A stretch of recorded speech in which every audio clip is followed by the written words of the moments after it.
Maintenant que nous savons comment installer le navigateur Tor et comment accéder au réseau Tor, même si Tor est bloqué, nous allons avoir un aperçu rapide sur la façon d'utiliser ce navigateur et comment configurer ses paramètres pour un maximum de sécurité et d'anonymat.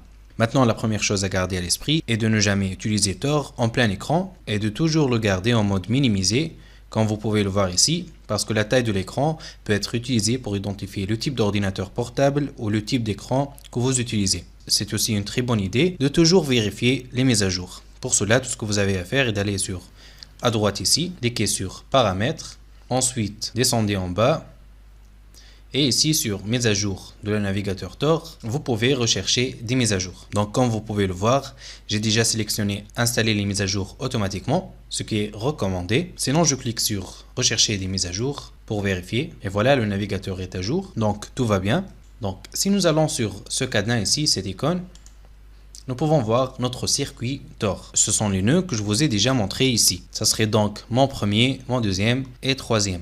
Et si nous revenons ici, vous pouvez voir que mon premier nœud ou nœud de garde est l'Allemagne. Ensuite, l'Allemagne encore une fois avec un IP différent, puis l'Autriche, puis sur le site web de Tor Project. Ce sont donc mes trois nœuds que j'avais l'habitude de toujours vous montrer ici et c'est vraiment cool. Vous pouvez également cliquer sur Nouveau circuit pour ce site web et ce que cela va faire, c'est qu'il va sélectionner de façon aléatoire trois nœuds différents de ceux qu'on a ici. Cela va changer votre IP et vous donner l'impression que vous venez d'une adresse IP complètement différente.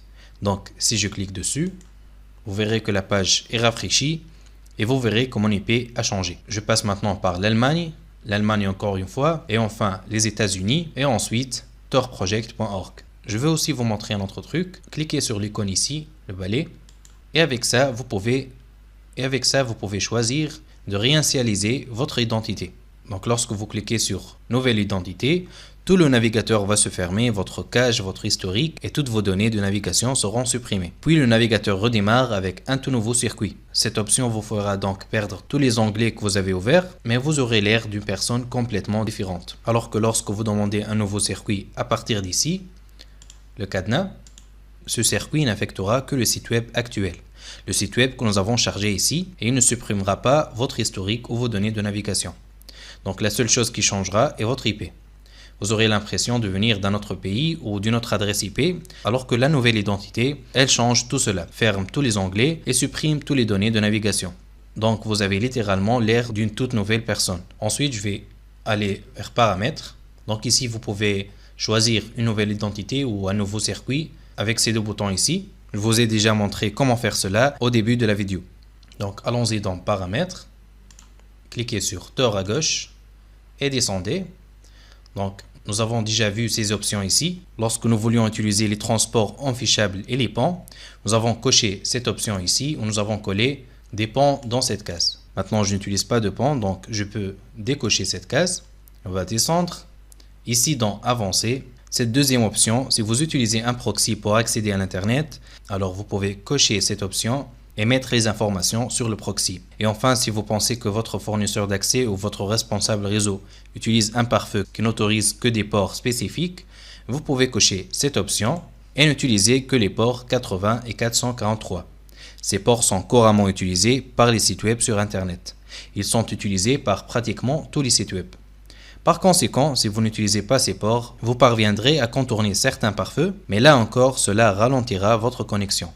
Je vais donc laisser cette option décochée, ces deux options en fait, car comme vous pouvez le voir, je peux accéder au réseau Tor avec les paramètres par défaut. Je n'ai donc pas besoin de changer quoi que ce soit. Enfin, je vais vous montrer certaines des options que je recommande de modifier, juste pour être sûr que nous avons configuré notre navigateur pour qu'il soit aussi sécurisé et anonyme que possible. Ce que nous voulons faire, c'est aller dans Vie privée et sécurité ici, dans Paramètres, et tout d'abord, dans l'historique, je vais descendre ici. Donc tout d'abord, je vais modifier ceci et m'assurer qu'il ne se souvient jamais de l'historique. Donc ici, je vais faire ne jamais conserver l'historique.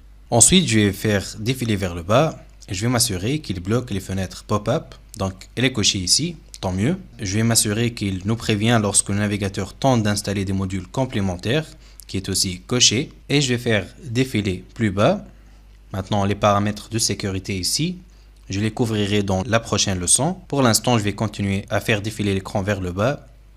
Et ici, donc protection contre les contenus trompeurs et les logiciels dangereux. Et nous allons également nous assurer que ces deux cases sont cochées.